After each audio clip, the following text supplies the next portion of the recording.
Graça e a paz a todos.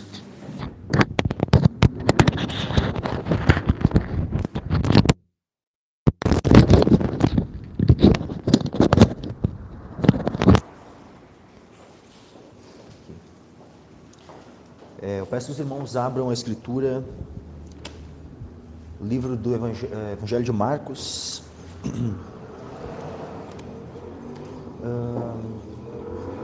Tira para mim esse.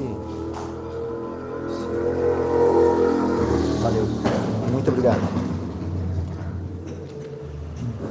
Marcos capítulo 5, versículos 21 em diante. Marcos 5, versículo 21 em diante.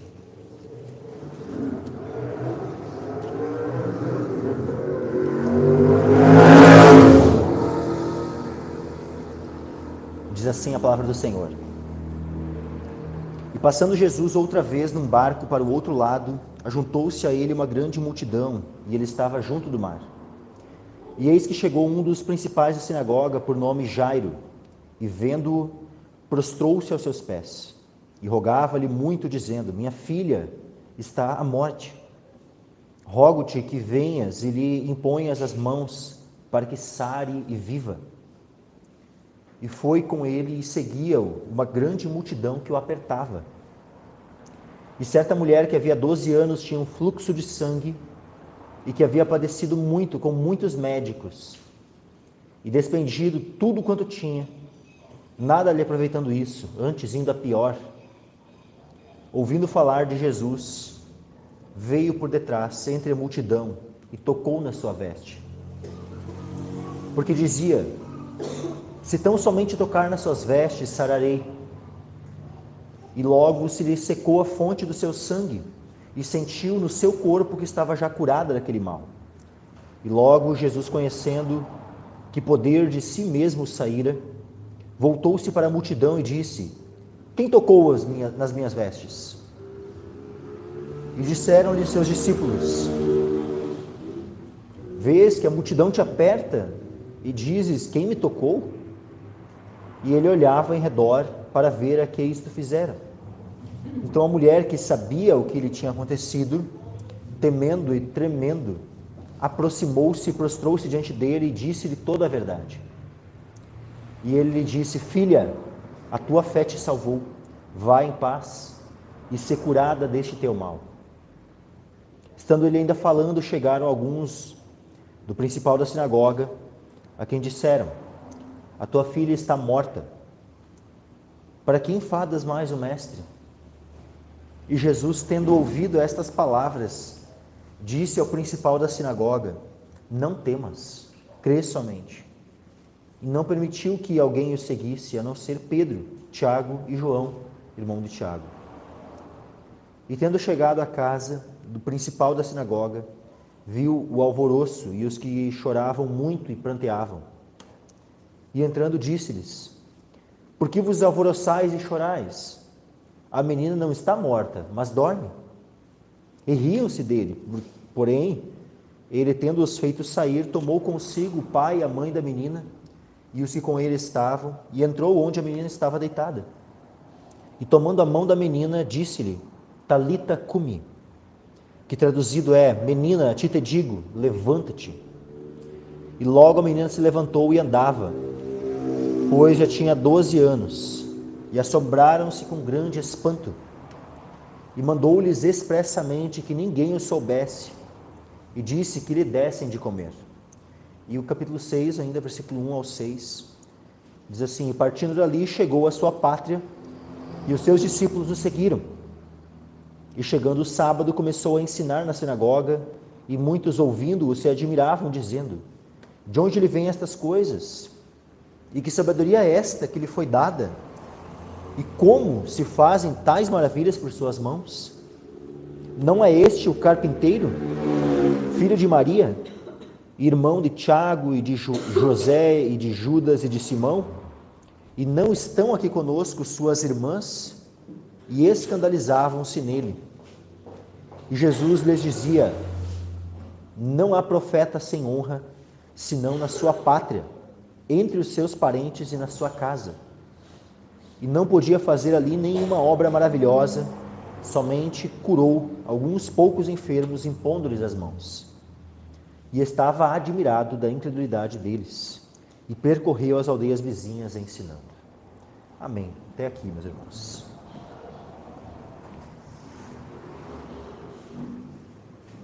Peço que todos se assentem.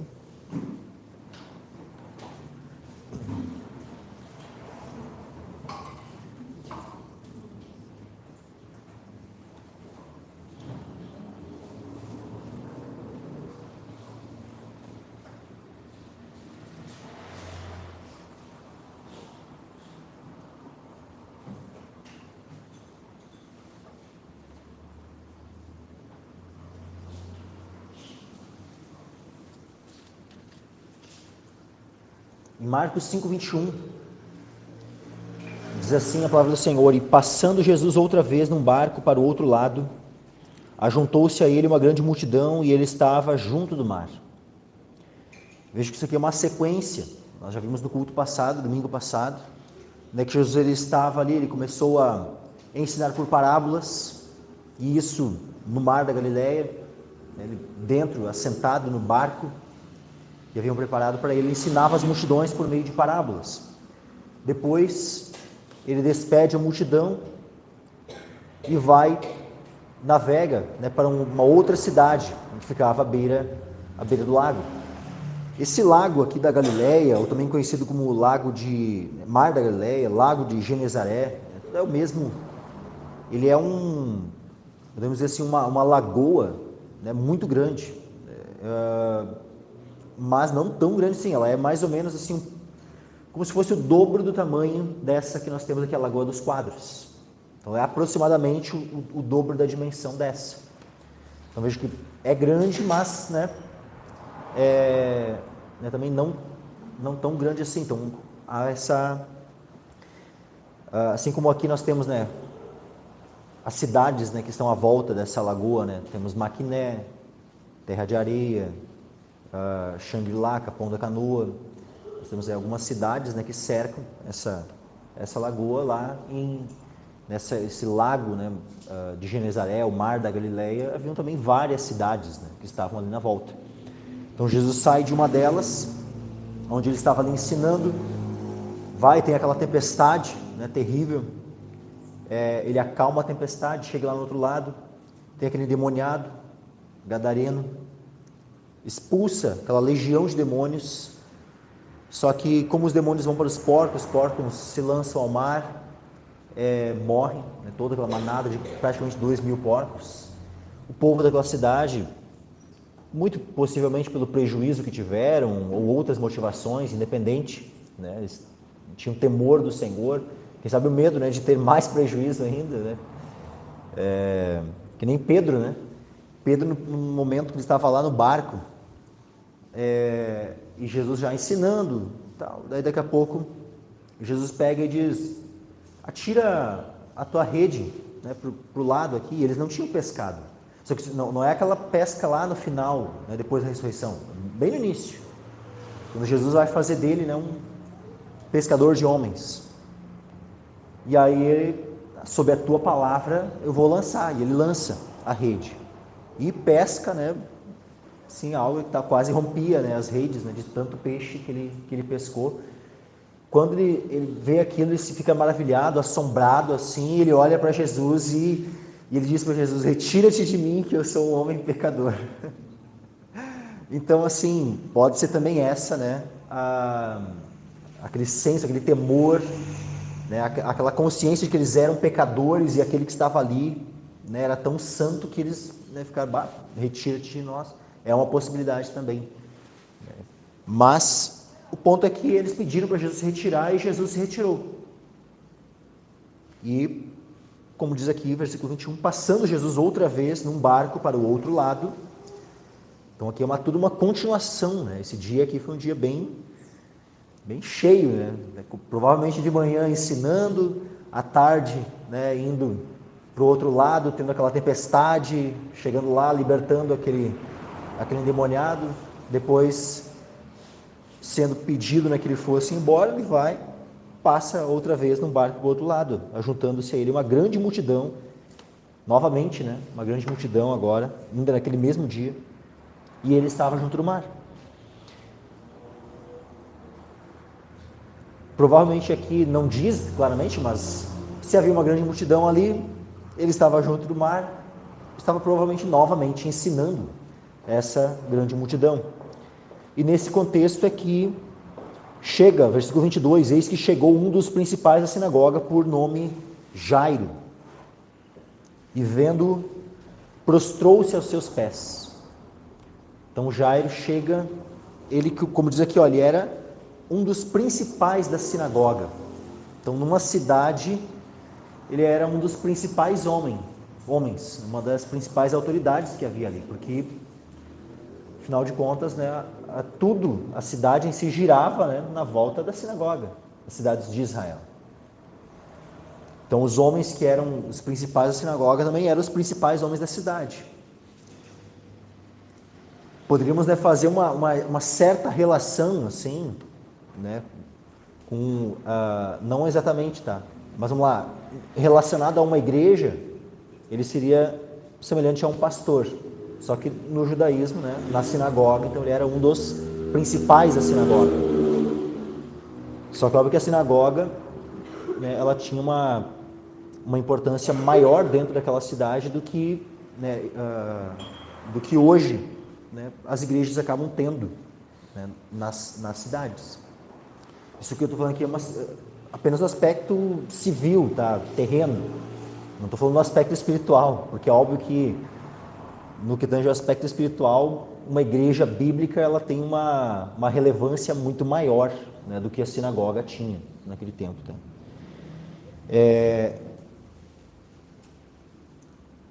Até então, né, o que nós começamos a ver, né, por parte dos escribas, dos fariseus, né, dos mestres da lei, assim, esses homens, né, estão num ritmo cada vez maior de oposição a Cristo.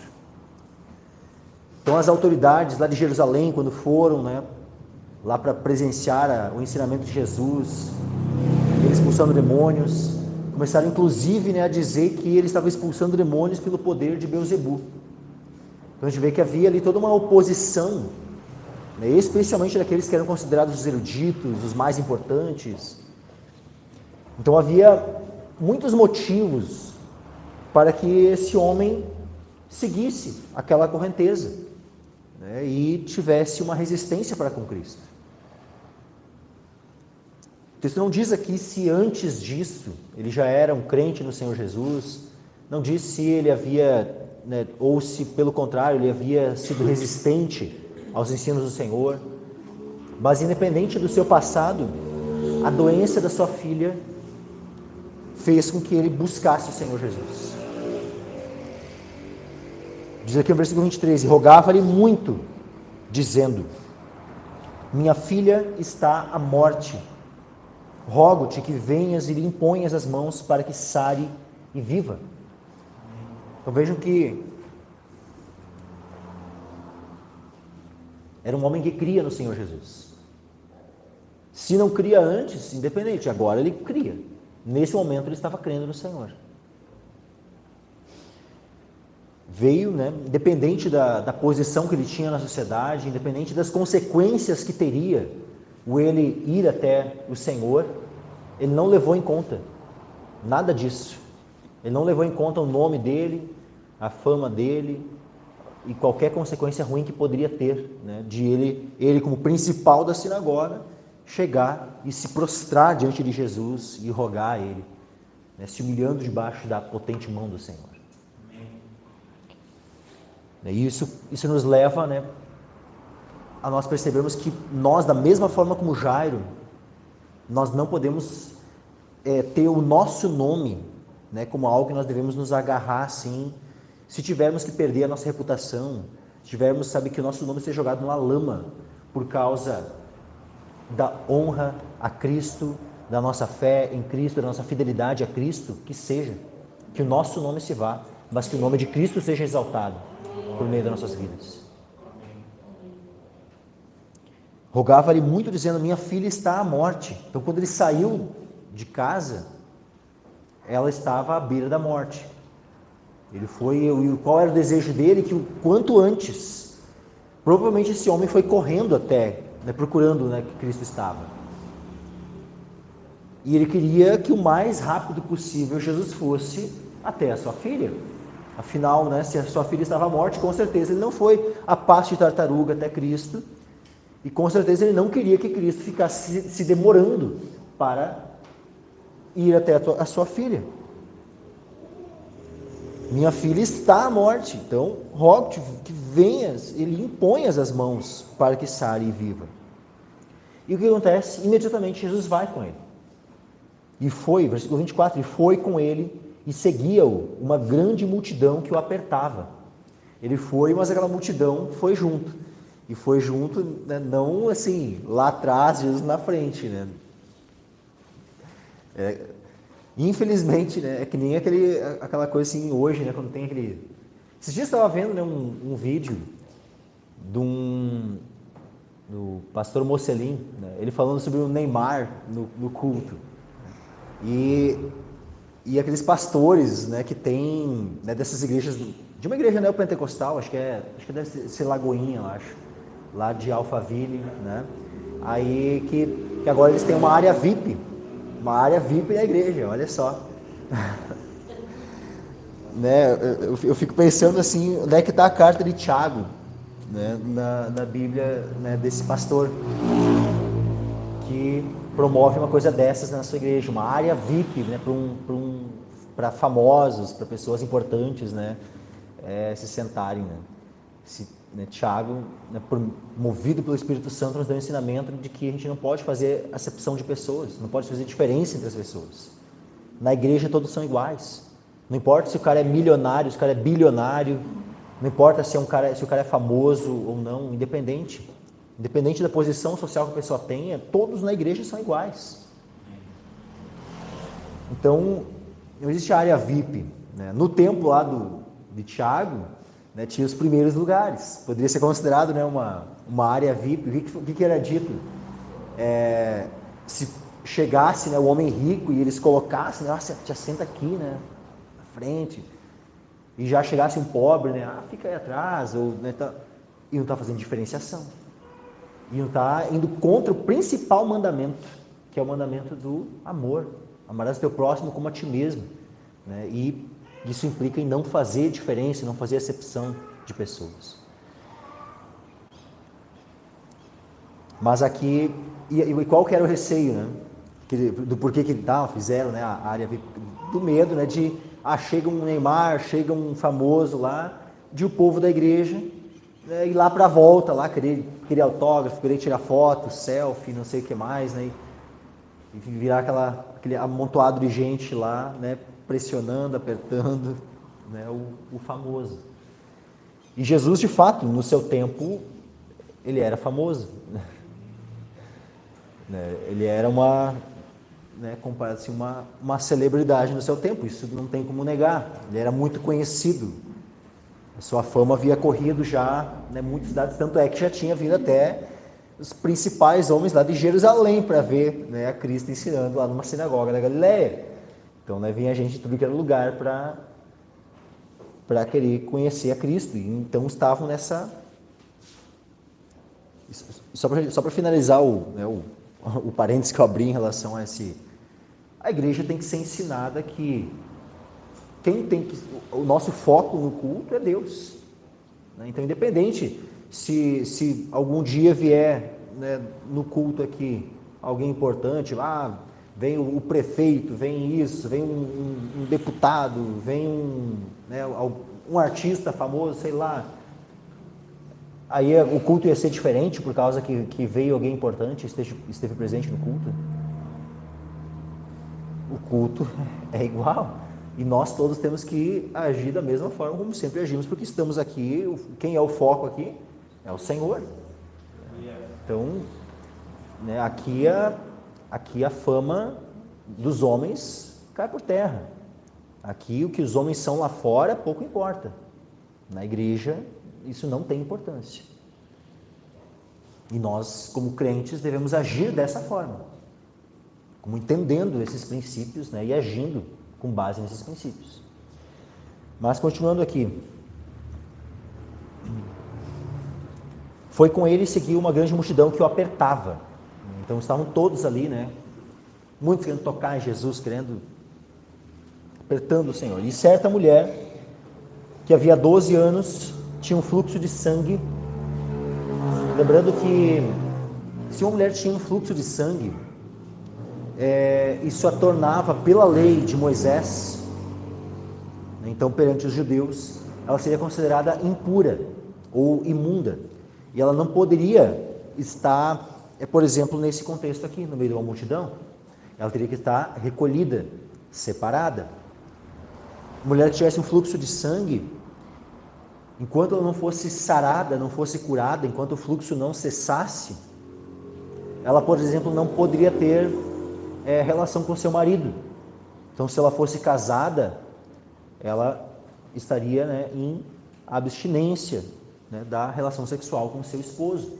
Aqui não diz se essa mulher era casada ou não, mas caso ela fosse, né, ela estava há 12 anos nessa condição de isolamento, de ter que, né, estar separada da sua família, marido caso o tivesse, e tudo mais. O culto não poderia ir até o templo, entrar nos átrios do templo para oferecer um sacrifício, não poderia.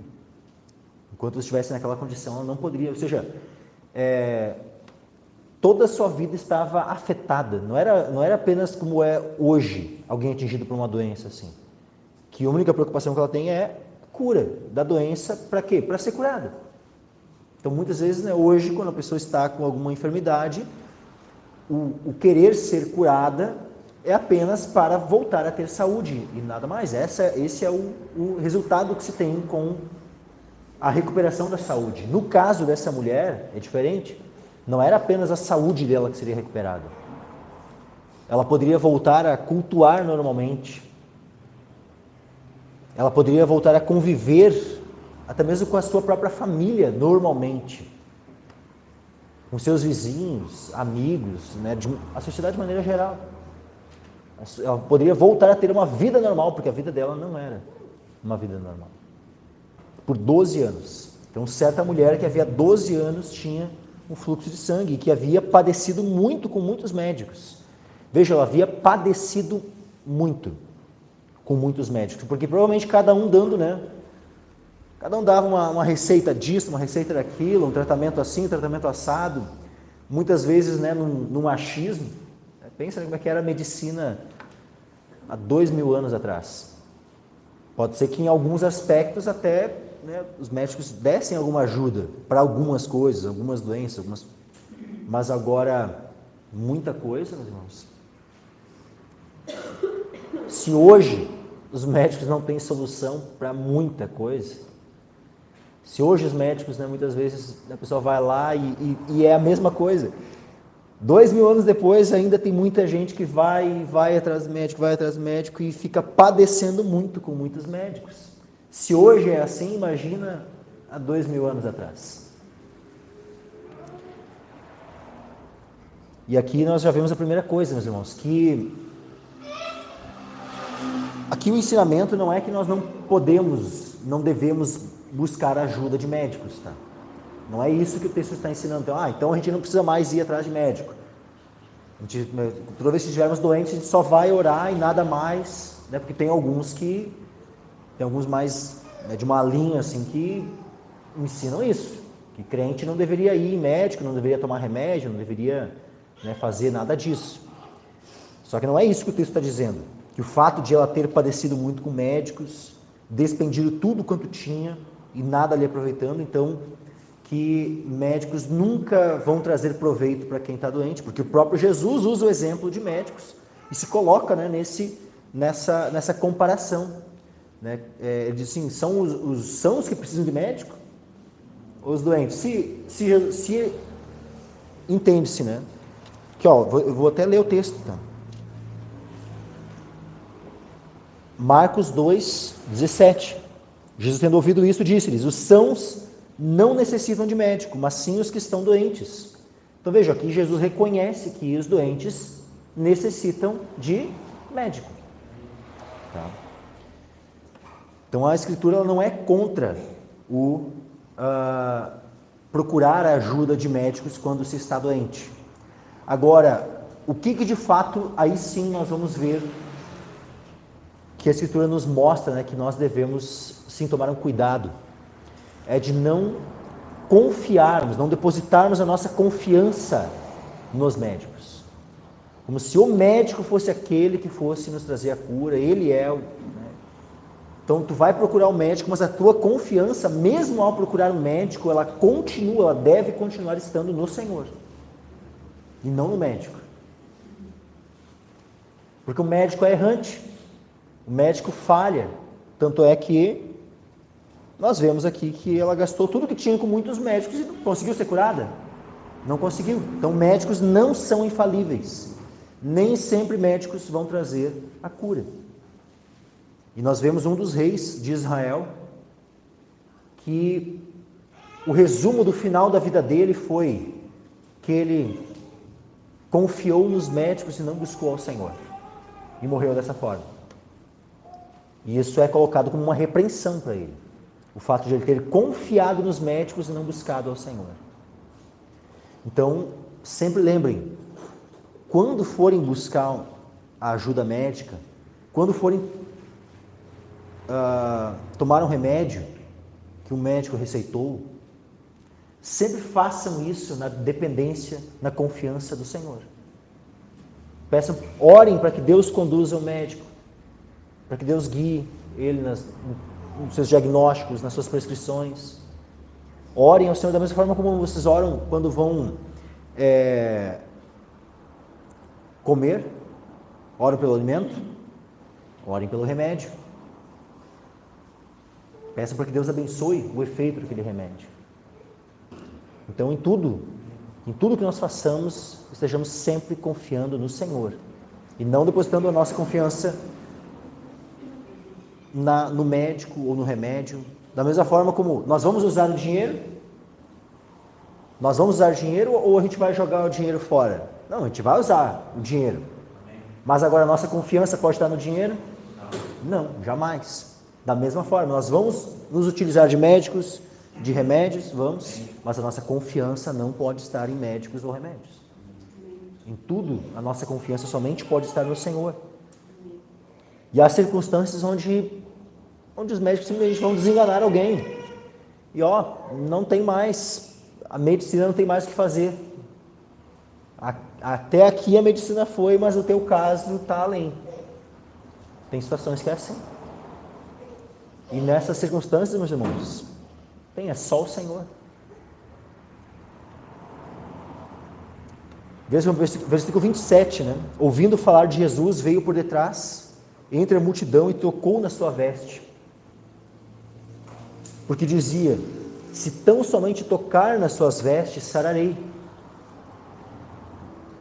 Lá no Evangelho de Lucas ele traz um detalhe a mais, né? Porque lá em Lucas fala da orla das vestes. Não é nem simplesmente nas vestes, né? Fala só, não precisava nem ser na veste, assim, tipo, podia ser só na beiradinha, assim, só na orla da veste. E ela já ficaria sarada. Essa era a fé dessa mulher. Então havia muitas pessoas fazendo o que com Cristo ali?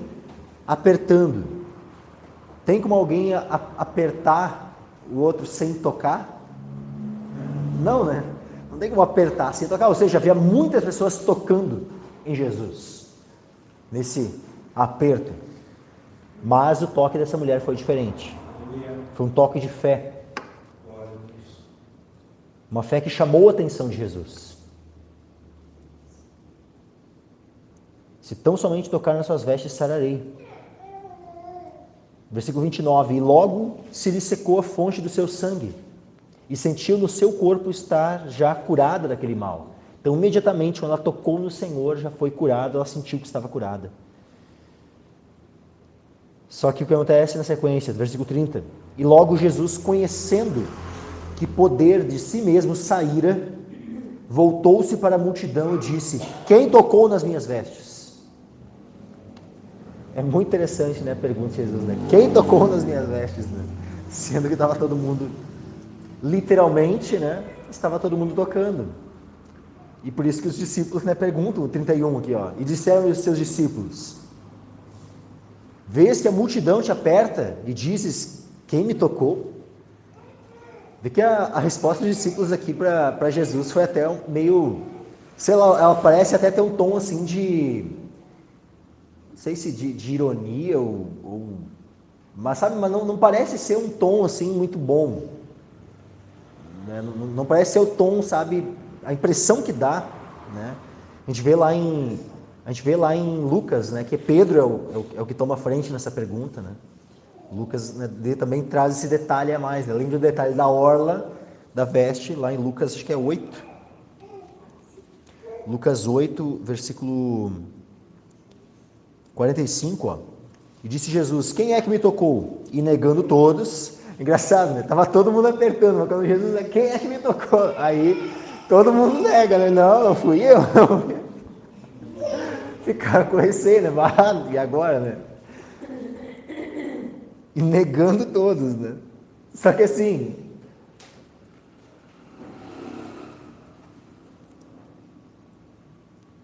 negando todos.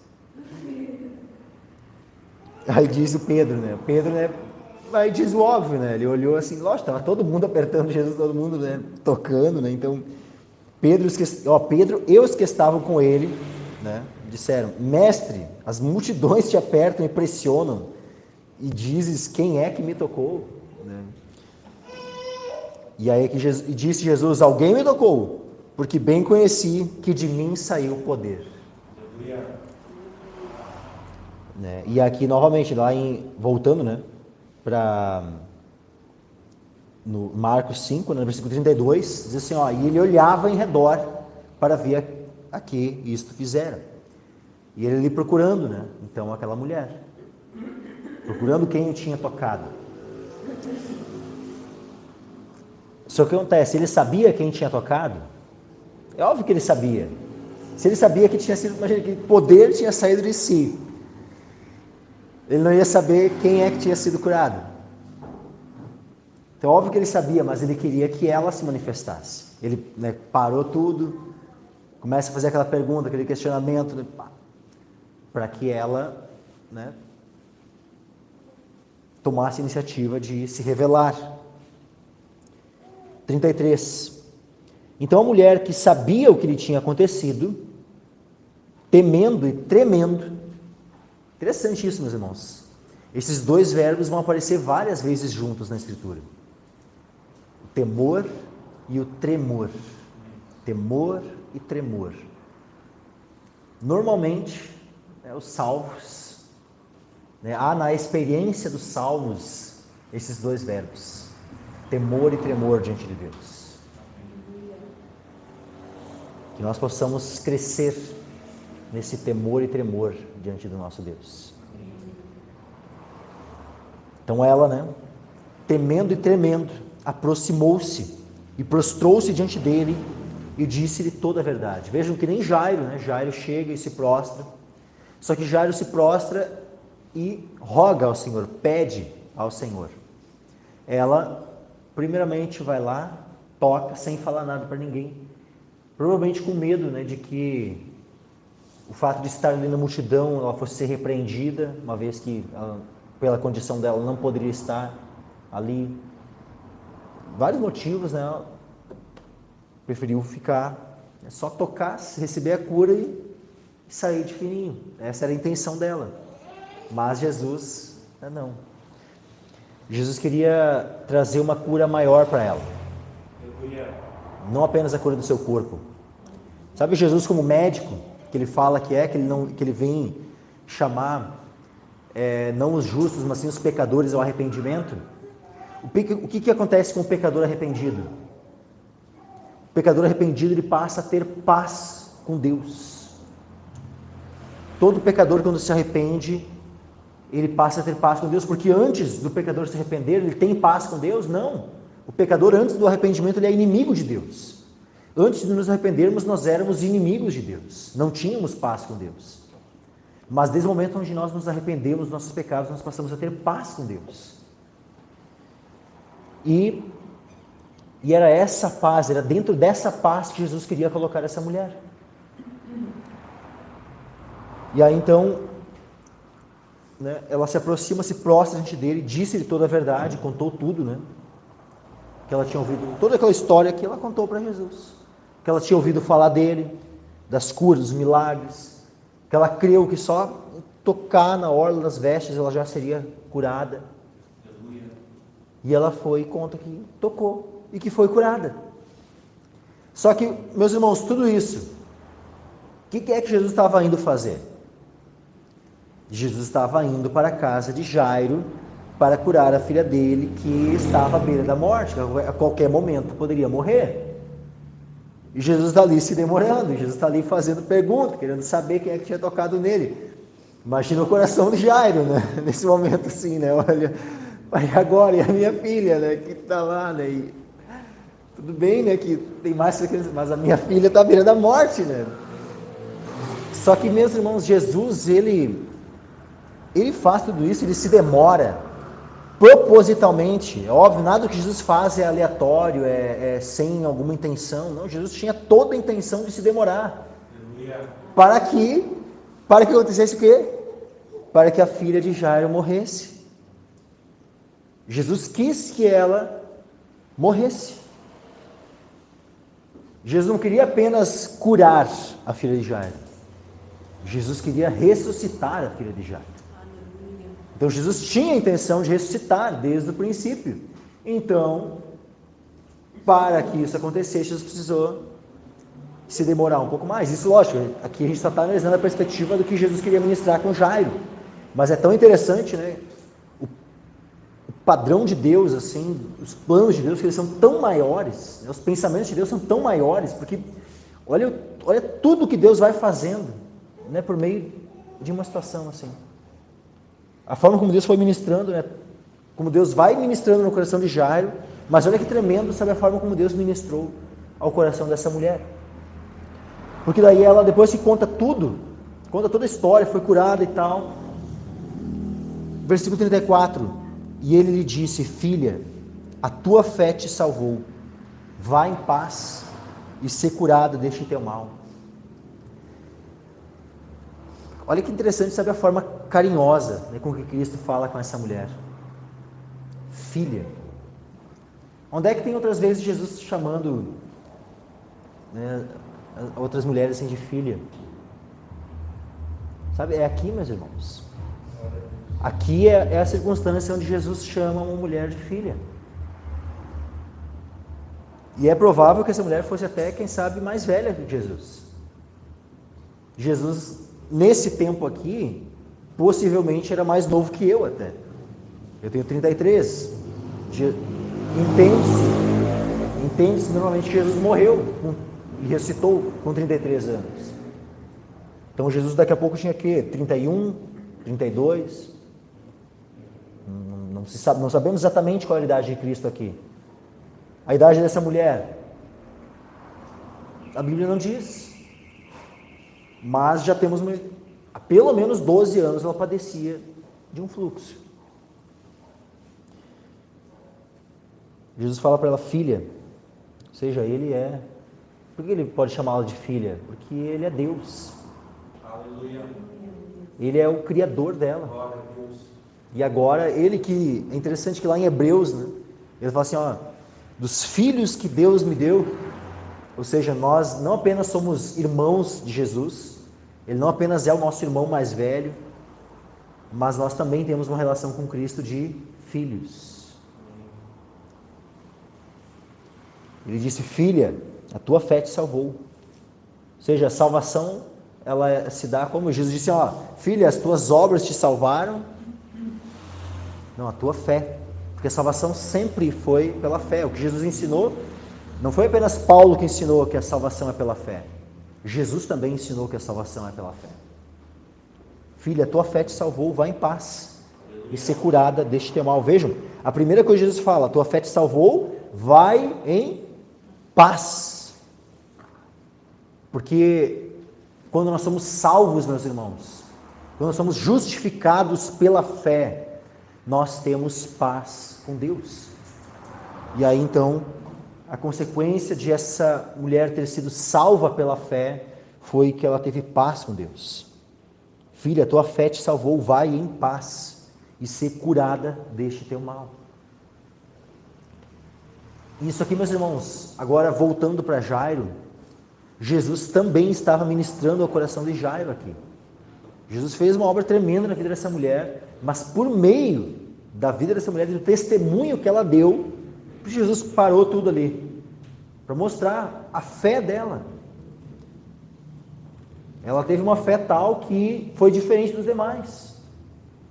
Ela creu em Jesus, que não precisaria nem Jesus impor a mão sobre ela, não precisaria nem Jesus, né, dizer uma palavra, né, seja curada, alguma coisa do tipo, que somente de ela tocar na orla das vestes dele, ela seria curada.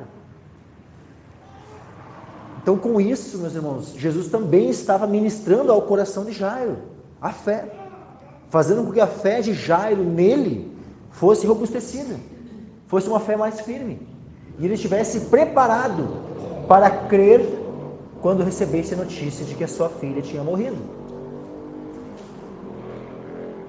Porque imagina se eles chegam lá, Jairo chega ali em Jesus, pede, roga, né, se prostra, vai lá, né, minha filha está à beira da morte. Aí Jesus somente vai, quando estão chegando lá, né, na porta da casa, recebe a notícia que ela morreu. Ia ser diferente do que Jesus daí naquele momento lá dizer assim, não, crê, né, crê somente e tal. Ia ser diferente Jesus dizer naquela circunstância, sem ter tido, né, essa história aqui, esse testemunho tremendo de cura dessa mulher. A situação ia ser diferente. Então veja que Jesus já estava ministrando a fé ao coração de Jairo, fortalecendo a fé dele. Versículo 35, estando ele ainda falando, olha só que tremendo isso. Ele estava ainda falando com aquela mulher, filha, tua fé te salvou, vai em paz, ser curado deste teu mal. Estando ele ainda falando, chegaram alguns do principal da sinagoga, a quem disseram, a tua filha está morta. Para que enfadas mais o mestre? A gente vê algumas pessoas meio sem noção aqui, né? Primeiro, a multidão que estava ali apertando Jesus, quando Jesus questiona quem me tocou, né, negaram. Os discípulos que, né, veem que todo mundo estava tocando, né, e falam para Jesus de uma maneira meio rude, meio irônica, meio estranha ali. Aí a gente vê agora os amigos aqui, né, os conhecidos, os que vieram da parte lá do principal da sinagoga, do Jairo ali, vieram lá da casa dele com essa notícia, e olha a forma como entregam, né, a notícia. Sabe, a impressão que dá é que há uma certa insensibilidade da parte desses homens. Porque eles simplesmente dizem assim, a tua filha está morta, né? Para que enfadas mais o mestre? Tipo assim, será que essa seria a melhor forma? Ele todo preocupado ali, né, aflito, angustiado por causa da sua filha doente, foi lá procurar a Jesus, aí eles chegam ali para ele simplesmente, né? Jesus estava ainda falando, que dá a entender que eles até meio que interrompem assim, né? Então ele meio que estando ele ainda falando, ou seja, eles nem esperaram Jesus terminar de falar. E só falaram para Jairo, a tua filha está morta. Para que enfadas mais o mestre? Né? Tipo assim, querendo dizer assim, tu é um enfado, né, para o mestre, vai... Para que enfadas mais o mestre? Jesus ele deu atenção às palavras daqueles homens. Veja como é que Jesus age diante daquelas palavras, diante daqueles homens que vieram com essa notícia. 36. E Jesus, tendo ouvido estas palavras, disse ao principal da sinagoga, não temas, crê somente. Ele nem dirige a palavra para aqueles homens. Ele só dirige a palavra para Jairo. Ele ouviu a palavra daqueles homens, ele dirige a palavra, não temas, crê somente. E aí, 37, não permitiu que alguém o seguisse, a não ser Pedro, Tiago e João, irmão de Tiago. Então aquela multidão toda que estava ali, seguindo ele, inclusive aqueles que vieram trazer a notícia, ele não permite, vocês ficam aqui, que eu vou ali. E aí Jesus foi, só levou consigo a Tiago, João e Pedro, que é os mesmos que ele leva quando ele vai ser transfigurado. A gente vai ver mais adiante, né? Transfiguração também são os mesmos que ele leva, é aquele círculo mais íntimo dos apóstolos. E 38. Isso por quê, meus irmãos? Por que ele leva só 3?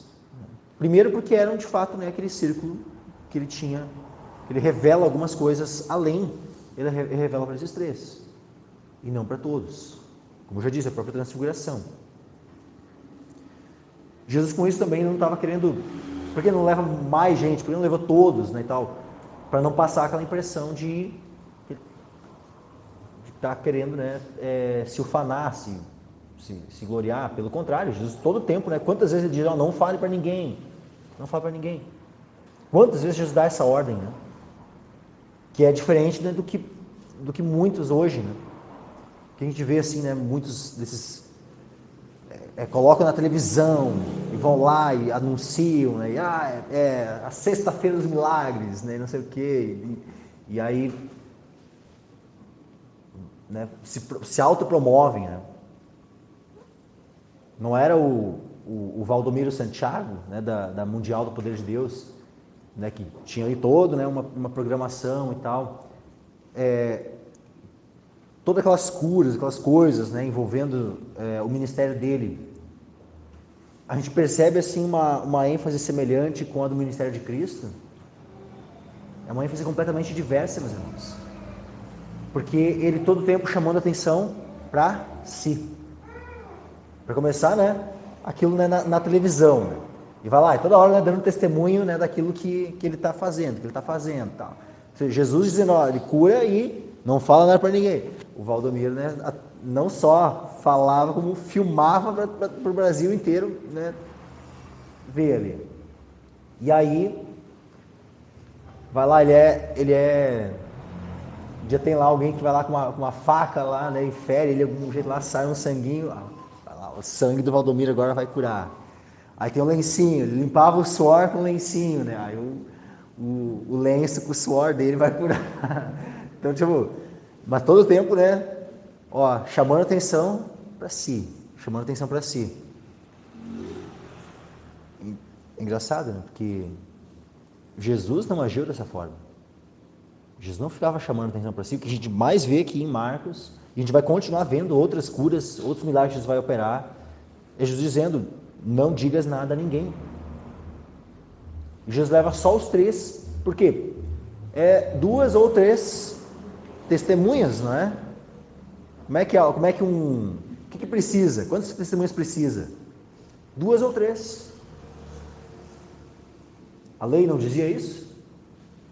Que algo se estabelecia por meio de 2 ou 3 testemunhas? Então ele levou o suficiente.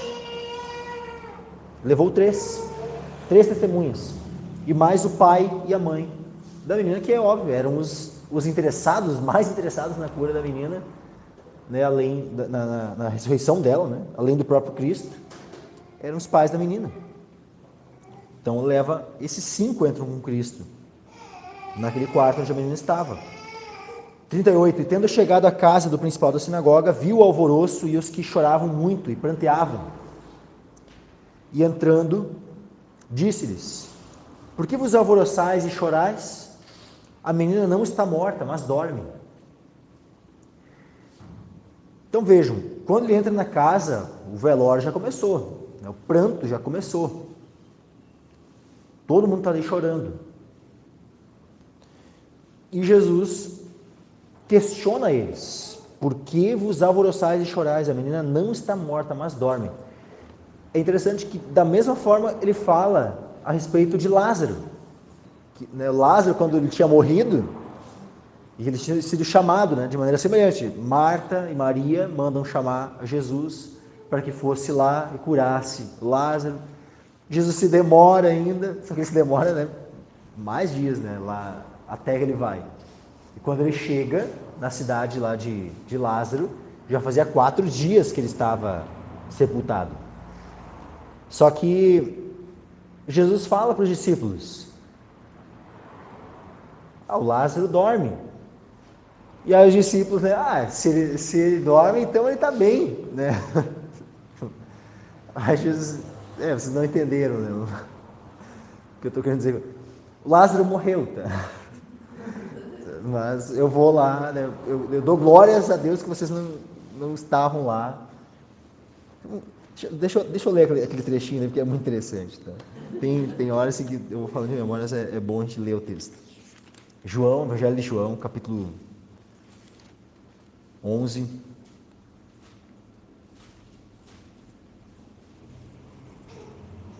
Versículo 11. João 11, diz assim, ó: assim falou. Depois disso disse-lhes: Lázaro, nosso amigo, dorme, mas vou despertá-lo do sono. Disseram, pois, seus discípulos: Senhor, se dorme, estará salvo. Mas Jesus dizia isso da sua morte. Eles, porém, cuidavam que falava do repouso do sono. Então, pois, Jesus disse-lhes claramente: Lázaro está morto. E folgo por amor de vós, de que eu lá não estivesse, para que acrediteis. Mas vamos ter com ele. E aí ele vai lá e ressuscita Lázaro. Agora aqui, voltando, né? Jesus novamente usa essa mesma linguagem. A menina não está morta, mas dorme. Mas é óbvio que ela estava morta. Mas a Escritura várias vezes ela vai falar da morte como um sono, como se o nosso corpo estivesse dormindo. Né? O Paulo vai usar essa expressão, né? Os que dormem em Cristo.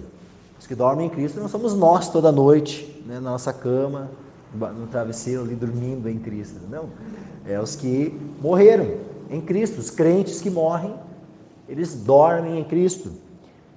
E isso não significa que a alma está dormindo.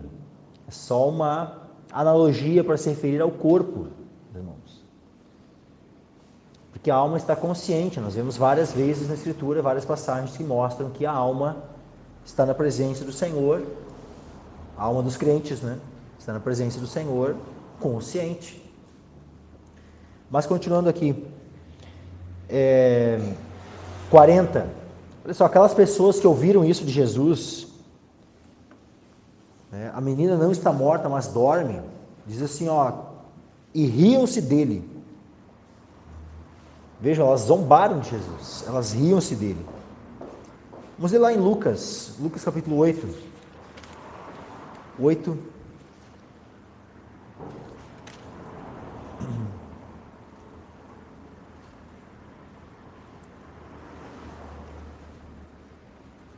Versículo 52.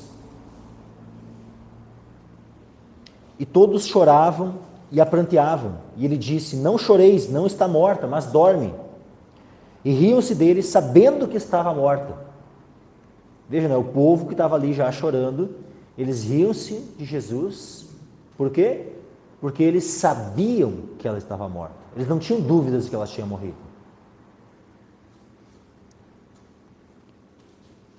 Aí o que acontece? Vamos continuar aqui em Lucas só um pouquinho, ó. 54 e 55. Mas ele, pondo-os todos fora e pegando-lhe na mão, clamou, dizendo: levanta-te, menina. E o seu espírito voltou e ela logo se levantou e Jesus mandou que lhe dessem de comer. Voltando agora lá para Marcos 40, versículo 40. E riam-se dele, porém ele, tendo-os feito sair, tomou consigo o pai e a mãe da menina e os que com ele estavam, no caso os 3 discípulos, né? Pedro, Tiago e João, e entrou onde a menina estava deitada. Olha que interessante, todos aqueles que riram dele, e isso significa o quê? Todos que estavam na casa, a não ser a mãe da menina. Mas todos os demais que estavam na casa riram de Jesus. Jesus permitiu que eles vissem o milagre? Não.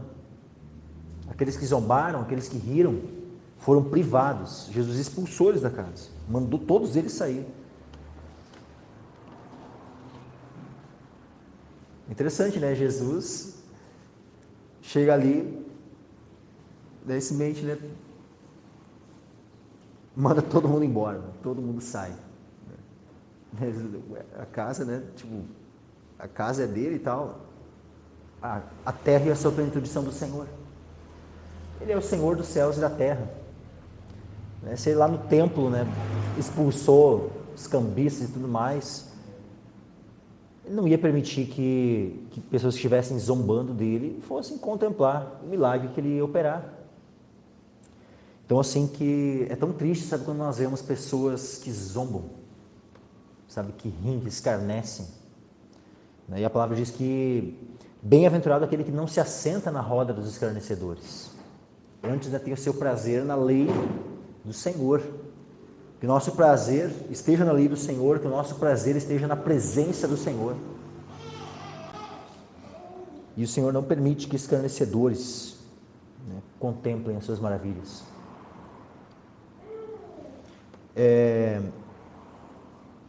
Versículo 41. E tomando a mão da menina, disse-lhe, Talita cumi, que traduzido é, menina, te digo, levanta-te. E logo a menina se levantou e andava, pois já tinha 12 anos, e assombraram-se com grande espanto. Essa menina ela foi ressuscitada, mas vejam, ela estava doente antes de morrer.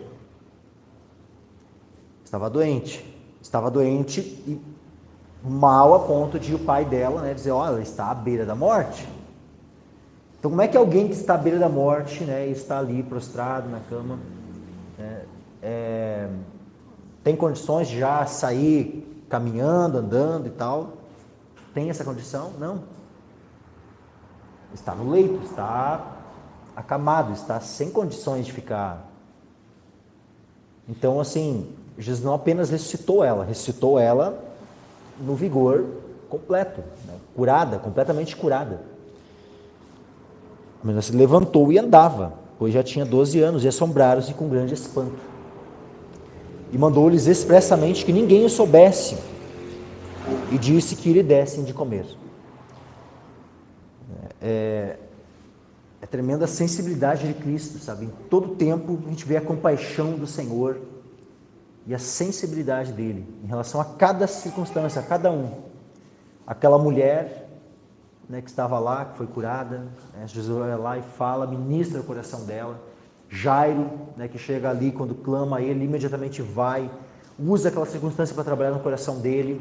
Quando ele recebe aquela notícia da morte da filha, ele imediatamente já dá uma palavra de consolo para ele, não temas, crê somente.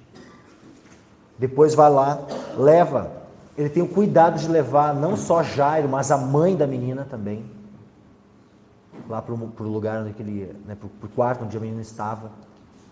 Não é só o Jairo que procurou, ele leva os dois, o pai e a mãe da menina. E quando a menina é ressuscitada e levanta, ele pede para que seja dado a ela de comer. Porque eles ali naquela alegria, naquele espanto, naquele assombro, de terem contemplado uma ressurreição.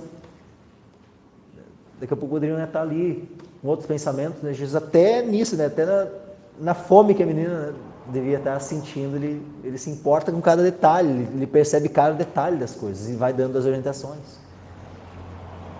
E disse que lhe dessem de comer.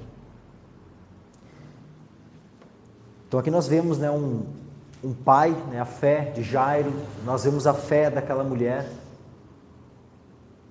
que foi curada. E saindo daqui, o que acontece? Capítulo 6, versículo 1, partindo dali, chegou à sua pátria, e os seus discípulos o seguiram. Jesus já tinha ido a Nazaré antes, logo no início do seu ministério, e quase tinham matado ele, quase que lançaram ele precipício, para baixo. Mas, dessa vez, e na época ele não foi com os seus discípulos, mas aqui, dessa vez ele já tem uma fama maior do que naquele tempo.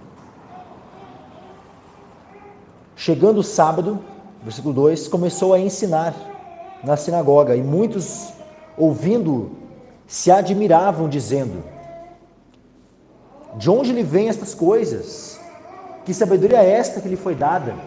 Vejam, eles percebiam que Jesus falava com sabedoria, só que eles questionavam: que sabedoria é esta que lhe foi dada? E como se fazem tais maravilhas por suas mãos? Eles queriam saber como é. Se eles estão questionando, Se eles estão questionando, quer dizer o quê, meus irmãos? Quer dizer que eles não estão atribuindo a Deus o Jesus fazer esses feitos. Porque eles questionam, né? A pergunta está sendo feita aqui, ó. De onde lhe vêm estas coisas? De onde? Aí o que subentende-se, né, que a resposta a essa pergunta é ou de Deus, ou o que a gente já viu sugerido anteriormente? Jesus expulsava demônios pelo poder de quem? Os fariseus lá haviam dito que Jesus expulsava demônios pelo poder de Beelzebul, não de Deus.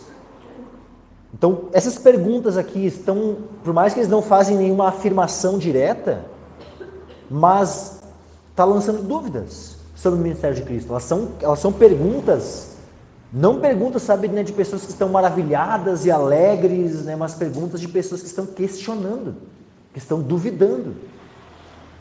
Que estão assim, ó, será que é de Deus? Né? Da onde que está vindo esse poder aí? Será que eles não ouviram, além de ouvir que Jesus estava operando milagres, será que eles também não ouviram a sugestão lá dos fariseus, dos escribas que vieram de Jerusalém? De que Jesus estava expulsando demônios pelo poder de Beelzebul? Será que eles não tinham ouvido também essa sugestão aí e não estavam justamente com esses questionamentos por causa disso? É possível. Porque ó, de onde lhe vêm estas coisas? E que sabedoria é esta que lhe foi dada?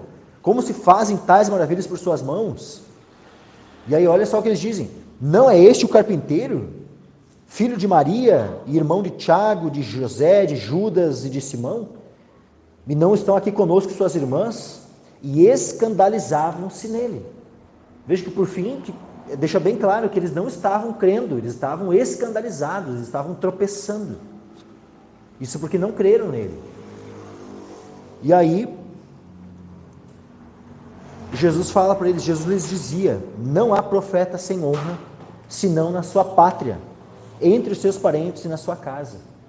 Então eles, com essa incredulidade, eles estavam desonrando o Senhor Jesus. Não há desonra maior para um profeta do que o rejeitar a palavra que o profeta vem trazer. Essa é a maior desonra para o profeta, e a maior honra para o profeta é ele ser recebido. Jesus foi recebido ali?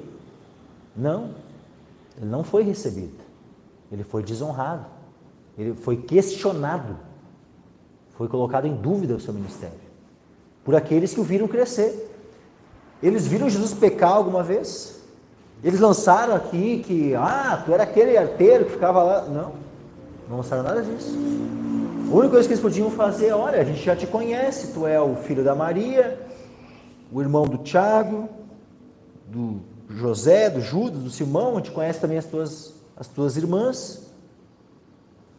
Tu era um carpinteiro aqui, um simples carpinteiro. É apenas isso que eles têm para dizer a respeito de Jesus. Ou seja, tu era um homem comum. Como é que agora, por 30 anos tu não operou nenhum milagre? Como é que agora tu está aí, né, operando esses sinais, com essa sabedoria toda e tal? Né? Então, o fato de Jesus ter vivido uma vida simples, né, diante deles, mas uma vida impecável, uma vida perfeita, meus irmãos. Veja, não foi suficiente para que eles crescem. Então, lembra daquela coisa assim, aquele ditado, né? Pregue, se preciso, use palavras. Jesus, por acaso, não, né, ou seja, dando a entender que apenas o nosso modo de viver, correto, justo, já seria suficiente para pregar, né, evangelizar as pessoas. Será? Teve alguém que viveu de maneira mais perfeita do que Jesus? Algum de nós poderia chegar perto de ter um padrão perfeito como o de Jesus? E isso foi suficiente para que Nazaré fosse levada à fé? Meus irmãos, Nazaré, a cidade de Nazaré, contemplar a vida por praticamente 30 anos de um homem perfeito, que jamais pecou, não foi suficiente para levá-los à fé. Então, que não venhamos a nos enganar, achando que só o fato de nós vivermos uma vida, de darmos um bom testemunho, isso por si só sem pregarmos, sem evangelizarmos, vai ser suficiente para que alguém chegue à fé. Não é. Senão Nazaré deveria ser composta de 100% de crentes. Antes mesmo de Jesus chegar ali para falar qualquer coisa. Mas não foi o caso. Pelo contrário, ainda quando ele fala, eles ainda colocaram, questionaram ele. Versículo 5, e não podia fazer ali nenhuma obra maravilhosa. Somente curou alguns poucos enfermos, impondo-lhes as mãos. E aqui nós vemos, meus irmãos, uma coisa. A Escritura, ela diz, tem uma coisa que Deus não pode fazer. O Deus Todo-Poderoso, Ele não pode mentir. Ele não pode mentir. O que significa o quê? Que nós devemos crer na sua palavra. Quando Deus coloca dessa forma, sabe, que Ele não pode mentir, significa que tudo aquilo que Ele fala é verdade, nós devemos acreditar em tudo aquilo que Ele fala. Ou seja, devemos depositar a nossa fé nas suas palavras. E significa então que a incredulidade é um pecado tão grande, meus irmãos, que ele ataca diretamente esse aspecto, né, da fidelidade de Deus, da verdade de Deus, e desse único aspecto onde Deus se coloca como algo que Ele não pode fazer, que é mentir. Ele não pode mentir. O que a incredulidade faz? Ela atribui mentira a Deus. Porque Deus diz que Ele pode fazer tal coisa e a pessoa dela não crê. Então ela está dizendo que Deus ele está mentindo quando diz que pode fazer. Então a incredulidade é um pecado tão terrível porque atribui mentira a Deus. Não é o caso que aconteceu lá no Éden. Eva, ela não creu em Deus. Por isso, ali foi a raiz do pecado, de todo o pecado de desobediência, foi a incredulidade. Por quê? Porque Deus disse, no dia que comer do fruto, certamente morrerás. E aí, o que o diabo disse? Certamente não morrerás. Aí a Eva vai lá, toma do fruto e come. Ela creu em quem? Ela creu na palavra do diabo, que disse que ela certamente não morreria. E ela foi incrédula para com a palavra de quem? E atribuiu mentira com isso, com essa incredulidade. A palavra de quem? A palavra de Deus, que disse que certamente eles morreriam. Então vejam que a nossa incredulidade, quando nós somos incrédulos, nós acabamos atribuindo mentira a Deus. Por isso que o pecado da incredulidade é tão terrível. Porque ele é o que origina todos os demais pecados. Tudo que não é de fé é pecado. Significa que a raiz de todo pecado está a incredulidade. E aí, por causa da incredulidade tamanha do povo de Nazaré, é dito que não podia fazer ali nenhuma obra maravilhosa. Somente curou alguns poucos enfermos, impondo-lhes as mãos. Olha quão terrível é a incredulidade. Ao ponto de Jesus, em tudo que era lugar que ia, né, curava multidões e operava milagres, acabou de... Olha o que tinha acabado de acontecer. Uma mulher tinha sido curada, não porque Jesus impôs a mão, não porque Jesus deu uma palavra, só porque ela tocou nas vestes de Jesus sem nem... E ponto, foi curada. Jesus acabou de ressuscitar uma menina de 12 anos. A mulher, 12 anos padecendo, foi curada. A menina, viva há 12 anos, e morreu, ressuscitou.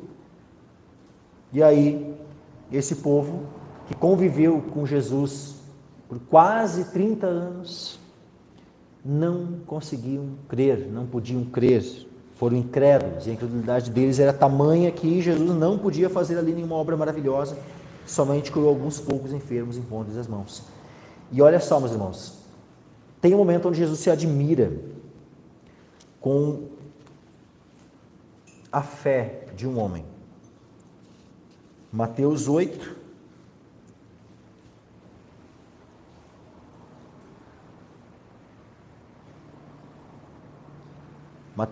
versículo 10. Aliás, um pouquinho antes.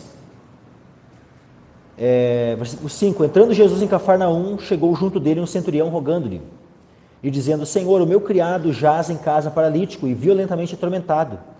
E Jesus lhe disse: Eu irei e lhe darei saúde. Vejam, o centurião. O servo estava em casa, paralítico e violentamente atormentado. Ele vai rogar por ele diante de Jesus. Jesus diz que ia até a casa dele para curá-lo. Aí olha a resposta do centurião.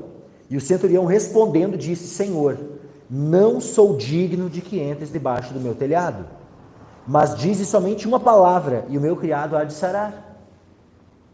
Pois também eu sou homem sob autoridade, tenho soldados às minhas ordens, e digo: a este vai, e ele vai, a outro vem, ele vem, e ao meu criado faze isto, e ele o faz. E maravilhou-se Jesus ouvindo isto, e disse aos que o seguiam: em verdade vos digo que nem mesmo em Israel encontrei tanta fé. Nem mesmo em Israel encontrei tanta fé. Um homem que primeiro se humilha, não se considerando nem digno de que Jesus entrasse na sua casa, e depois disse: não precisa ir até lá e pôr a mão, diz só uma palavra que é suficiente, ele vai ser curado. E aí Jesus, o que acontece? Ele fica maravilhado, e maravilhou-se Jesus, que é o mesmo verbo, poderia ser traduzido aqui, e admirou-se Jesus. E admirou-se Jesus, ou e maravilhou-se Jesus, ouvindo isto. Agora aqui, interessante, Jesus se maravilhou, se admirou da fé de um centurião, que era um gentil, que não fazia parte do povo de Israel. Agora, aqueles que não só faziam parte do povo de Israel, mas cresceram com ele, conviveram com ele durante quase 30 anos. E esses eram tão incrédulos que também Jesus fica maravilhado. Olha só, e estava admirado, ou podemos também traduzir como: e estava maravilhado da incredulidade deles. Tipo assim, ele ficou espantado, ficou assim: como pode esse povo ser tão incrédulo? Que jamais o Senhor venha se maravilhar a nosso respeito por causa da incredulidade. Que jamais venhamos a causar alguma admiração no coração do Senhor pelo fato de sermos incrédulos. Não. Que venhamos seguir as pisadas daquele gentil. Nós, gentios, que venhamos seguir as pisadas daquele gentil, centurião. Que nós possamos orar ao Senhor: Senhor, uma só palavra. Que esse tipo de maravilha, que esse tipo de admiração venha brotar no coração do Senhor em relação à nossa fé. Que o Senhor nos dê essa fé. E aqui finalizando, e percorreu as aldeias vizinhas ensinando. Então, já que Nazaré não recebeu, já que Nazaré o desonrou, especialmente com a incredulidade, então ele parte para aldeias vizinhas para ministrar a palavra, para ensiná-los. E Nazaré, que recebeu 2 oportunidades durante o ministério de Cristo, nós não vemos mais menção alguma depois disso, de recebendo uma terceira chance, uma terceira oportunidade. Então, que nós venhamos sempre, nos agarrarmos às oportunidades que o Senhor nos dá. Jamais venhamos a postergarmos, lançarmos mais para adiante, não, outra hora, não. E que venhamos alertar também, que se estivermos evangelizando alguém, se estivermos falando, que sejamos sinceros com as pessoas que nós falamos de Cristo, ao alertá-las de que pode ser que elas não tenham outras oportunidades. Nazaré, que conviveu com Jesus, não é dito que recebeu outra oportunidade, então nem todos têm uma segunda, uma terceira, uma quarta chance. Então, que nós venhamos também deixar as pessoas alertas diante disso, tá bom, irmãos? Peço que os irmãos se coloquem em pé.